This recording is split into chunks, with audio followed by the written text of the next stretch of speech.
All right guys, in this video let's talk about caster. And a caster is essentially what gives your go-kart the ability to turn. Without caster, there's just no way that your chassis would be able to flex and lift weight off that rear inside wheel when you're going through a turn. And your go-kart's going to have a natural caster angle built into it. And with this change, we just are going to increase or decrease that angle that's already built into your go-kart. And the way I've always looked at go-kart changes is caster is what makes your go-kart turn and twist. And then a lot of the other changes just kind of aid your caster in the chassis twisting and getting that weight off the rear inside wheel.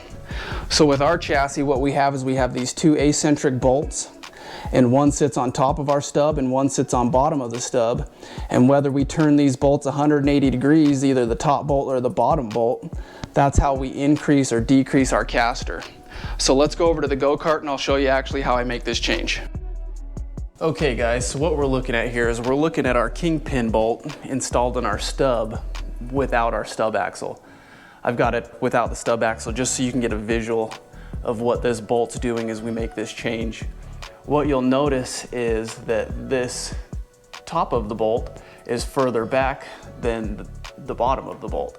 And what that's doing is that's creating an angle here, and this is the natural angle built into our go-kart, which allows this front wheel to dig into the ground, causing the chassis to twist, which in turn pulls weight off that rear wheel. If we wanted to increase that angle, we can simply spin this bottom pill,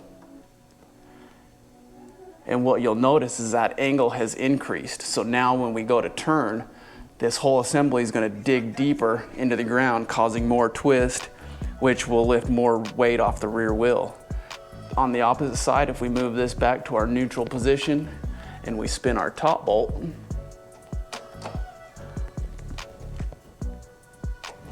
you'll notice we've actually decreased that angle. So now our kingpin bolt's sitting more vertically. So when we go to turn in, not quite as much twist is going to happen, which won't lift quite as much weight off that rear wheel. I personally try to stay away from adding caster to my go-kart. I've found that I can make other changes to accomplish what I'm looking for. When we do add tons of caster, you'll notice you're going to start ripping up your tires, as well as you can also add oversteer into your go-kart, which also isn't good. We've come to this conclusion simply from watching how our tires wear and the feedback my driver gives me when we come off the track. So even in the rain, I'll leave my caster at our neutral setting. A lot of guys will tell you when it starts raining, you're gonna wanna go to full caster. You're gonna wanna widen the front as far as possible. I definitely do widen my front when it rains, but I will leave my caster in its neutral setting. I avoid, it's gonna be the last change I make. I'll try everything else before I'm gonna go dial in some caster into my go-kart, simply because I like to save my tires. Saving your tires is a big deal. The better your tires are, the better your kart's gonna work for you. So you're gonna need to try it out. Your chassis may be different. When we ran cadet chassis, or we had a 1010 chassis, we did use full caster quite a bit. That kart seemed to like it, but ever since we've been in this full-size chassis, we've noticed that caster has been more of a negative than a positive.